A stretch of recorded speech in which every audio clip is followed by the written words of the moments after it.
Bị Christ song em bay sao hạ lên mì sao hốc văn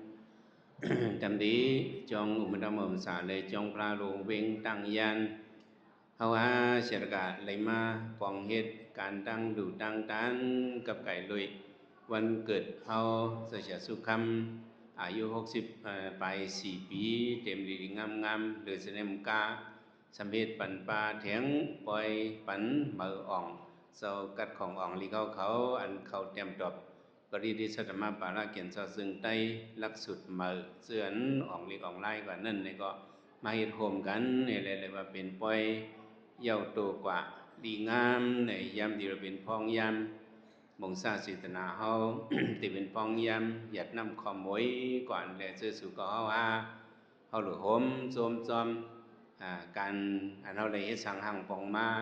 มื้อนั้นวันไหนเนาะแต่ที่เป็นมาวันมื้อไหนเนี่ยก็เฮาว่าสรกะเลยเปิ้มาตั้งหึงตั้งฮีแต่ได้เลยเข้าปล่อยมื้อไหนเนี่ยเฮาเลยเปิ้มาหลายปีบ่ได้ถึง64ปีว่าเนี่ยหลายปี64ปีอันเฮาจะฉะสุคำในก็เมเซาเกจูปอเซาเกจูเสาเมาหลงปักคำใส่ท่องว่าต่อยุ่นเกิดออกต้องปันเฮาจะสุคำเผียวมาเมืองกลเมื่อในเนี่ยก็ไหลมา64ปีเนี่ยเฮาไหลมาเข้าป่วยในสังว่าเฮาเจ้าตั้นเต็ม64สำไรเชียงกำสุดมุนหลอนกว่าเมื่อเจ้านั่นในได้ก็64ใน2เดือนไหลเขาในเขาเมื่อเฮาเลย27เนาะอายุเลย27นั่นในเฮางาเดหลอนกำมือมาเป็นติว่าเฮาดึกดอกอลัดตันเฮาจับลมไม่เป็นไตไฟก็เลยกินสั่งก็หักติ๊กคนหัวโปหงหมดนั่นเปิ้นว่าไลเอาโยในก็สำไปตายก็มันถึงเลยมาเข้า64มื้อไหนแต่ก็เขาจงจมว่ามื้อไหนเนี่ยคณะสมบดีปาวตรงละบ่ตาเดเลยมาพบทบญาอายุ64วันนั้นก็ผมมาสอนด้วยเพราะว่าคนเฮาเนี่ยเนาะการละวิปติมาเฮาว่าการละขิงข้าวยามมันวันนั้นมันเอากินขิงข้าวยามเฮากว่าติ๊กๆอายุคนเฮาได้เร็วมีอยู่75พัดเพลงในตะกาวเขามี75มีกะ45แล้วยินปุ่มอันหนึ่งอันนั้นเป็นทางไหนอันเฮาแก้เหลหันเนอด็อกเมนทรีอันเป็นไถเงาตัวสัตว์กินกันนั่นน่ะปองไม่เอาเขายำตุ้ยย่อสองยำหันสั่งชีกินเป็ดเถินกินมาลายเจ้านั่นเฮาเลยหันเจ้านั่นน่ะอันหนึ่งในเฮาว่ามาตัวหนึ่งมาลายตัวเนี่ยสั่งชี3ตัวกินมันหรอสั่งชีหลายตัวสั่งชี3ตัวมาครบกินมาลายก็สมเป็นเลยแห้งสั่งชีนั่นแหละสั่งชีลงมาครบกินตั้งไผ่หลังเนี่ยตั้งโกนเนี่ยตั้งครบกินมาลายตัวนั้นก็จืนเห็บเต้นมาสั่งชีก็ครบกินพวกหึงมากินกินขึ้นมาลายตัวนั้นเนี่ยปอดตั้งหลังปอดเติงเนี่ยหมดกว่าเป็นนังวะหมดกว่ามันก็ไปตายเต้นมากินคืนที่ก็ตีนไผ่หลังในหางไผ่หลังในกินคืนสั่ง3ตัวก็ครบกินนั้นก็เสียงกว่าที่กำเลือนมาไล่ตัวนั้นก็ เป็นหางสั่งกินเผียวเจอมโหใจมันครบกินคอมันมาตัวนั้นก็ตายกว่าเป็นนังวะก็เพราะฉะนั้น สุขว่าอันเจอเฮาในก็เมื่อกี้เฮาลาได้สั่ง3ตัวสั่งหลายตัวครบกินมาลายมันเสียงกว่ากำมีดตัวมาลายเนี่ย2เสียงสุขว่าก็เฮาก็ญาสั่ง3ตัวครบสั่งหังละสละยาที่มรณะครบสอนด้วยไหวขึ้นตั้งหลังเฮาจะสุคำเนาะอาสาเข้าอันมีไว้64นั่นในสั่ง3ตัวในกินกว่าสองจันบ่กึดนำมาแน่ตั้งนาเกิดอินก็อ่ะ เมื่อไปตายเนี่ย ป่องหังเนี่ยป่องว่าเขาหลุดเฮ็ดการตั้งหลีในการกุศลในนำมาหลุดเฮ็ดสั่งนำหลุดเฮ็ดการตั้งหลีกุศลนำอย่าไปลงอย่าไปลืมพระเป็นเจ้าก็สั่งสอนว่าอัปปมาตินะสัมปติท่าในอย่าไปลืมตานะศีละสมถะวิปัสสนาให้ยังเขียงข้าวยามเนี่ยมันเปิดมันจึดเพอโคบุกูเกาะโคบุกูวันกูเขียงกูเข้าเนาะสั่งสีสามตัวสละยาที่มรณะอันนี้คบกินเฮากูเขียงกูเข้าแล้วพวกเฮาตั้นเฮ็ดการรีกุศลว่านั่นในเฮาติดตกซุ่มหลายๆก็ยาวสองสามจัดมันได้อิงเบิ่งเลยวันเกิดเฮาเจ้าชาสุคำในเจ้าตาหน้าทับกามย่อมบนเขา14เจ้า14ขอ14เฮิรนคอนลุ่ม16เฮิรนคอนลุ่มกันในมาทับกามย่อมบนเฮ็ดเป็นตั้งรีกุศลนั่นดังว่าเฮาเฮ็ดตั้งรีกุศลในปองว่าหังปันมันป้ากว่าเนอสลาบยาที่มรณะอันสางสีคบกินนั่นปันป้ากว่าลองซื้อในเลยเฮามาถอนเอาโคดูตั้งตานเฮาเลยเป็นอนุกรรมิกากุศลในมันให้เฮาหลวห่มจมจอมตั้งดูตั้งตานอันเฮาได้เฮ็ดสร้างหางปองมื้อในวนขึ้นเมื่อละก็เฮาหลวมองมุติตาห่มจมจอมตั้งดูตั้งตานเฮาเลยมาเฮ็ด60 ปลาย 4 ปีวิสาขมังกรวันเกิดเจ้าชาสุคำเฮาเยาวโตกว่าลีงามในก็ขอบใจถึงก็เป็นเจ้าชาวเขาจะโคเปาเขาผู้หมายเขาสังกัดตรงเวงตั้งยันปฏิทิสัตมปาละเลยมาเฮ็ดคือกันตั้งปล่อยหนบอับยืนเมียงปันมืออ่องสาวเขาซื้ออ่องลักษณะมืออีสตา3 ปากไปในเฮาเลยมาหนบยืนยองกุ่งย่อมุนบันเขาเจ้าก็มีน้ำใจเมื่อนามาเขาก็ได้เลยคัดเจอกว่าการศาสนาพระเป็นสอนว่านี่ปริยัติเมวะศาสนาสะมูลานเงาหักศาสนาเนี่ยเป็นการปริยัติว่าเป็นการหังต้นไม้หนึ่งต้นเนี่ยป้อมมีหักมันเนี่ยต้นสองตายตายในเฮามาปั่นแห้งจะสั่งเขาอ่องลิกอ่องทำเนี่ยด้วยจะสั่งเขาหลัดกับไผ่ใต้เมื่อไกลนั้นเขาเจ้าในเขาเป็นต้นไม้อันซื้อตะกาวเขาในเป็นก็ลุ่มลาต้นบอกให้ฮดปั่นนำพวกฮดปั่นก็ต้นไม้ไหนตีอย่างมากาสูงมาตีหมอกมาหมากมาห่มฟุยมันตีกัดเย็นนี่เขาตีเลยอิงปึงกว่านั่นเขาตีเลยปั่นแห้งปริยัติมีว่าศาสนาสามบูรมันเป็นเงางาศาสนาพระเป็นเจ้าเฮาในเขาเจ้าก็มีแห้งเจ้าชาเขาก็ปั่นแห้งปองแมวเขาก็ปั่นแห้งเขาจะก็เลยขึ้นลักสุดหมายเขาลาดว่าไผ่ใต้ไผ่มันไผ่ปาลีไผ่เอ็งเรนเมื่อกี้เขาโจมเขาก็มีแห้งว่าหันปองแมวเขากำเกียมแถมซอยเขาในจังหวะในเฮาปั่นแห้งศาสนาศาสนาพระเป็นเจ้าเฮาปริยัติศาสนาปฏิปฏิศาสนามี2 อันกันทธุระวิปัสสนาธุระอันวางกันทธุระอันวางตาดีสอนอีกสอนทำวิปัสสนาธุระอันวางเป็นตาดีเกี่ยงกรรมปริยัติในตาดีสอนเห็นถ่อมตลาจริญปริยัติปฏิปฏิในเป็นตาดีเกี่ยงกรรมถ่อมตลาเย้าติไรเหียงติไรเกี่ยงกรรมเตี๋ยวครับเอาศีลให้ว่ามันกึมให้ได้หมดปืนเพเมตตาเยาก็ให้ว่าหมดเทภาวนาอยากด้วยตัวขันธาเฮาเป็นลู่ว่าในซื้อในเฮาเกิดเป็นโกนมาก็ห่มซูเมาในขอบใจถึงเสียสาวเขาได้เอาป่วยปริดิสัตมันปารามากึกปันป่วยวันเกิดเฮานี่ก็เข้มเรียบกว่ากูสำกูเปิงก็ไม่ซื้ออันเลยมาสวยแถมหัวปอกหัวไผ่เขาตั้ง10 ปอกเนาะป้าสิมปอจอนี่เขากูก็กูโกนป้าสิมโอกท่าเขากูปอกกูไผ่ป้าสิมเจ้าตาหน้าเขาเหมือนในอะไรมาทับกับย่อมวล16 16 เฮิรน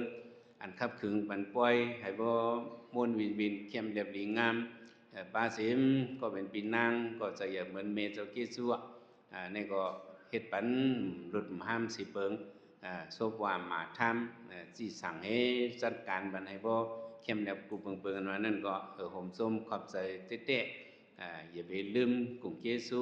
ก็เป็นปอเจ้าเมเจ้าเกซูฮาเวทวันเกิดในเยาก็อย่าไปลืมเฮ็ดการรีกุโสเยาก็อย่าไปลืมลองอำมันอำกึมในอย่าไปลืม3ลืมในเพราะเฮาคุกสะได้กลุ่มมวลเงาเกซูปอเมเลสังอันเฮาบ่เฮ็ดการรีกุโสแจกกุโสปันพรรีปอเมเลสังอันเฮาลงลืมลองโดยขยะวะยะมันเต็งไปหาแล้วเสียงนั้นเลยสังเนี่ยมันเป็น โกนเฮาเนี่ยมันเป็นโกนอำลงอำลืมอัปปมาโตอัมบัดดัมปดัมปมาโตมิสุโนปดัมโกนเฮาลงลืมในเนี่ยมันได้เป็นตาเตฮอดถึงมรรคผลนิพพานอันลงลืมๆนั่นแหละมูเฮ็ดการตานะมูเฮ็ดการศีลมูเฮ็ดการสมถะวิปัสสนาหังกุมจอมวนนั่นได้ก็อันนั้นติเลยตายคือยังในสัมสลาในธรรมตระพระเป็นเจ้าเฮามาที่นะอัปปมาตาแวกนั้นในสุก็ว่าย้อนกันป้องใจอย่าไปลงอย่าไปลืมให้ได้เป็นคนหมอฮักศีลฮักธรรมฮักการตั้งดูฮักการตานะฮักการศีลฮักการสมถะฮักการวิปัสสนาเฮ็ดสร้างกว่านั่นนี่มันได้เข้าเป็นปารมีเฮาย่อเนาะมันได้ป้องไม่เอาเขาเจ้าตาหน้าเอาเขาเสียเจ้าสังฆาเจ้าเอาเขามาย้อนสู่วันเกิดวิสาขมังคลาเฮาจะเสียสุข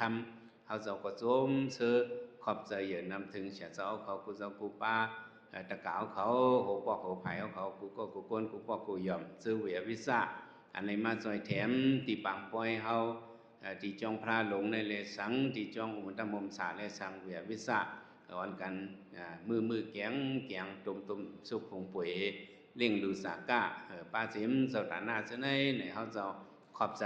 อย่านำผมมีที่ว่าเยาผีก็หมายจะลังอันเฮาเลยมาเฮ็ดการตั้งดีกุศลว่านั้นจนในความหยัดนำครัวอุ่นสุมาอ่อนว่าผีหิมอำไลโกนหิมอำไล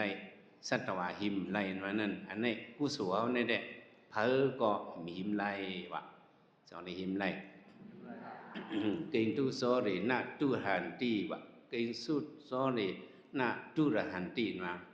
คนที่มาทำพระเป็นเจ้าค้าอันผู้ลักก้นโจรเอาอะไรนี่เป็นอันเลอค่าพระเป็นเจ้าได้ตอบว่าปุญญังโสริตุระหันติคนพี่อันผู้ลักก้นโจรมาเอาอะไรนั่นนี่เป็นอีหังอันเข็นลงมายาเก้าแล้วนี่เป็นหังเป็นกุศลเฮาเป็นอีหังเฮาเฮาเลยมาใส่แถมดูด้านวันเกิดเสียสุขเฮาเลยมาเฮ็ดปอยยองกุ่งย่อมหมุนปันเบออ่องดูด้านสังฆาเจ้าเสื้ออ่องลิกจังได๋นี่กุศลนี่เปิ้นมาหิมเอา2ไร่โซนเอา2ไร่จักเอาวักเอา2ได้ไร่ในผีหิมอำไร่โกนหิมอำไร่สัตวาหิมอำไร่ย้อนผักฝังไว้นะโมสะเฮาในเข้าเป็นบนลีกุศลเอากุกกุกนให้ได้อยู่ลีมีเงินอายุยาวยืนหังลีกึกปืนหวนหุบเลยทำตื่นกลางใส่หมู่มองสุตองให้เต็มทนให้มนต์สกรรมด้วยตาเนาะ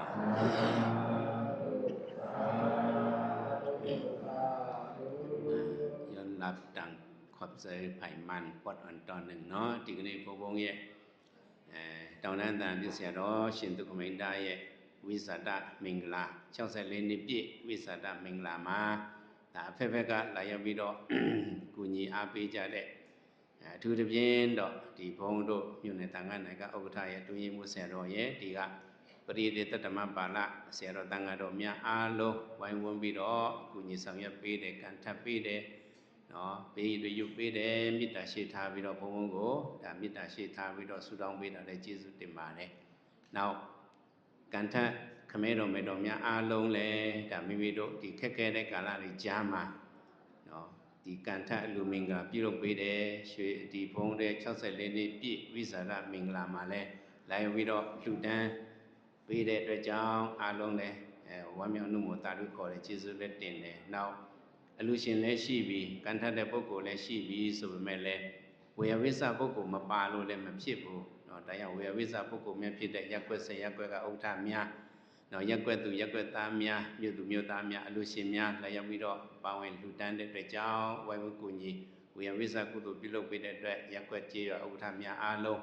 နော်ဘုန်းကတူပဲကျေးဇူးတင်ပါတယ်နော်ဘုန်းတို့ဒီအချိန်ကာလဆိုတာလူမဆောင်ဘူးပေါ့ဒီSafari ကားထဲမှာကြည့်ဘူးတယ် dictionary